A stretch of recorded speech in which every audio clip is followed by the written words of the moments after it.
আজকালকার দিনে বেশিরভাগ মানুষই চাকরি ছেড়ে কোনো না কোনো ধরনের ব্যবসা শুরু করতে চান। ব্যবসায় অনেক ঝুঁকি থাকে, তবে লাভও হয় অনেক বেশি। যে কোনো ব্যবসা শুরু করা এবং সেই ব্যবসাতে সফল হওয়া দুটি আলাদা আলাদা বিষয়। ব্যবসা শুরু করাটা অনেক সহজ, কিন্তু সেই ব্যবসা থেকে টাকা কামানো বেশ কঠিন। অনেক মানুষ উত্তেজনার বশে টাকা লাগিয়ে ব্যবসা শুরু করে ফেলে, কিন্তু তারা সেটা দীর্ঘ সময় পর্যন্ত চালিয়ে যেতে পারেন না। লস যখনই বেশি হতে শুরু করে তখনই তারা ব্যবসা বন্ধ করে দেন। একটি ব্যবসা চালানোর জন্য এবং একজন সফল ব্যবসায়ী হওয়ার জন্য আমাদের অনেক পরিশ্রম, জ্ঞান এবং সঠিক মার্কেটিংয়ের প্রয়োজন হয়। আজকের এই মোটিভেশনাল ভিডিওটির মাধ্যমে আমরা আপনাকে বলবো কিভাবে একজন সফল ব্যবসায়ী হওয়া যায়। এমন কি বিষয় রয়েছে যা আমাদের অবশ্যই মনে রাখতে হবে, যাতে আমাদের ব্যবসা সর্বদা প্রফিটে থাকে। এই ভিডিওতে আজ আমি আপনাদের এমন একটি স্টোরি শোনাবো যেটি শুনলেই আপনি বুঝতে পারবেন ঠিক কি কারণে আমাদের ব্যবসায় বেশি ক্ষতি হয়।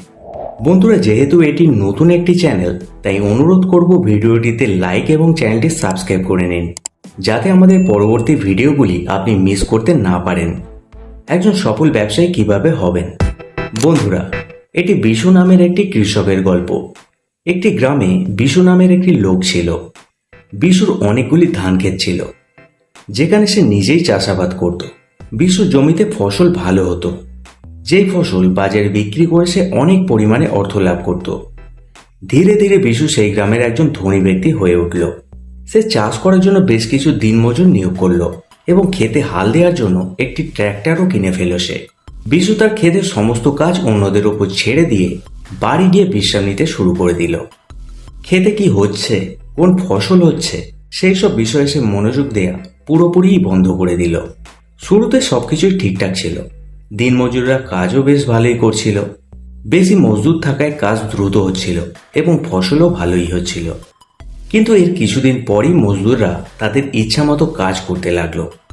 জমিতে বীজ তারা সময় মতো লাগাতো না, সেচের জল সময় মতো দিত না, এমনকি ফসল থেকে আগাছাগুলোকেও তারা আলাদা করে দিত না, যার ফলে ফসল অনেক কম হতো। আর বিশুকে তারা বলতো যে খারাপ আবহাওয়ার কারণেই ফসল কমে যাচ্ছে। এইভাবেই বেশ কিছুদিন কেটে গেল এবং ধীরে ধীরে বিশুর ক্ষেত বন্ধা হয়ে উঠল। বিশুও মেনেই নিয়েছিল যে আবহাওয়ার কারণেই হয়তো তার জমিগুলি খারাপ হয়ে গিয়েছে, তাই সে তার জমিগুলির দিকে যাওয়াই বন্ধ করে দিল। এর কয়েক মাস পর সেই গ্রামে আরেকজন ব্যক্তি এলো, যার নাম ছিল স্যাম। স্যাম প্রথমেই একটি বাসার ব্যবস্থা করলো, যেখানে সে থাকতে পারে। গ্রামের লোকেদের জিজ্ঞাসাবাদের পর স্যাম বিশুর ব্যাপারে জানতে পারে, তাই সে বিশুর কাছে গিয়ে বলল, ভাই, আপনার জমিগুলো তো এমনিই পড়ে রয়েছে, চাষাবাদ তো আর হচ্ছে না, ওই জমিগুলো বরং আপনি আমাকে দিয়ে দিন। এর বিনিময়ে আমি আপনাকে প্রতি বছর টাকা দেব। বিশু এক কথায় রাজি হয়ে গেল, কারণ একে তো তার জমি থেকে কোনো ইনকাম হচ্ছিল না, তাও আবার খারাপ জমি। বিশু তার 3টি জমি স্যামকে দিয়ে দিল। পরদিন থেকেই স্যাম বিশুর জমিগুলিতে ফসল লাগানোর কাজ শুরু করে দিল। স্যাম অত্যন্ত পরিশ্রমী ছিল। সে গ্রামের বাইরে থেকে শ্রমিক এনে চাষ করত। এর পাশাপাশি সে নিজেও সারাদিন তাদের সঙ্গে কাজ করত। স্যাম তার ফসলের অনেক যত্ন করত, সময় মতো তাদের সার দিত, পানি দিত, ফসলের আগাছা পরিষ্কার করত। বেশিরভাগ কাজই সে নিজেই করত। এইভাবেই কিছু বছর কেটে গেল। জমিতে ফসলের পরিমাণ বাড়তে লাগলো, যার ফলে স্যাম বিশুর 3টি জমি থেকেই অনেক টাকা রোজগার করে নিল।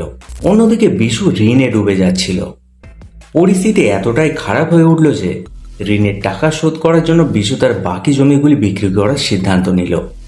যখন স্যাম এই খবরটা শুনল, তখনই সে বিশুর কাছে গিয়ে বলল, আপনি আমাকে আপনার সবগুলো জমি চাষের জন্য দিয়ে দিন, বিনিময়ে যে টাকা আমি আপনাকে দেব তা দিয়ে আপনি আপনার প্রয়োজন মেটাবেন।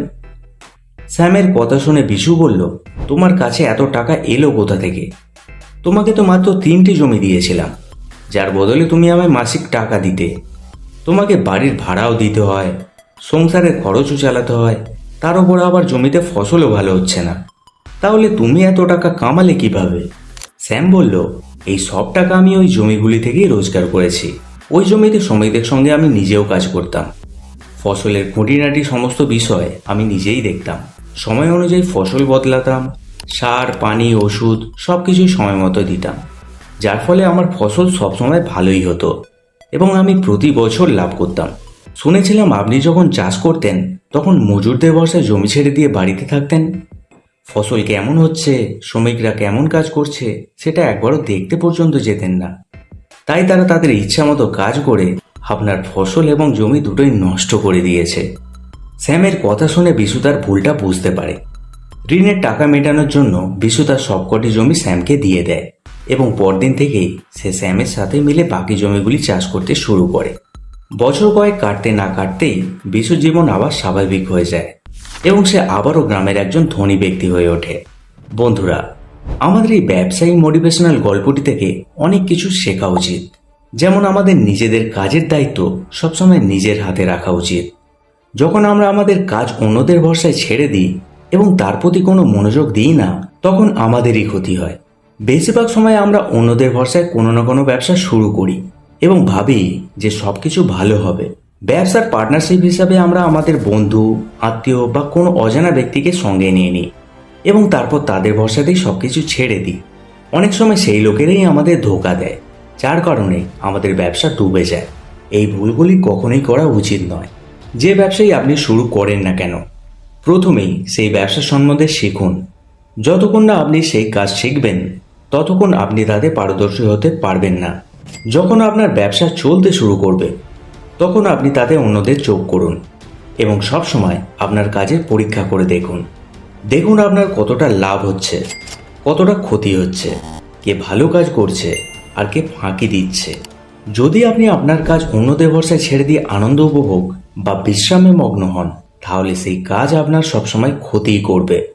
ব্যবসাটা শুরু সবসময় তাদের সঙ্গেই করুন যাদের উপর আপনার সত্যি ভরসা আছে। হুটহাট করে কারো কথায় কাউকে পার্টনারশিপে নিয়ে ব্যবসা শুরু করাটা সম্পূর্ণ বোকামি। পার্টনারশিপে অবশ্যই ব্যবসা করুন, সে বিষয়ে মানা করছি না। সেই ব্যবসাটিকে বেছে নিন যেই ব্যবসাটিতে যেন আপনার নিজেরও জ্ঞান থাকে, যাতে আগামী দিনে যদি কেউ আপনার সঙ্গে ধোঁকা দেয়ও আপনি যেন সেই কাজ একাও করে নিতে পারেন। আর যদি আপনার মধ্যে সবকটি গুণ থাকে তাহলে কংগ্র্যাচুলেশন, আপনি একজন সফল ব্যবসায়ী হতে পারবেন।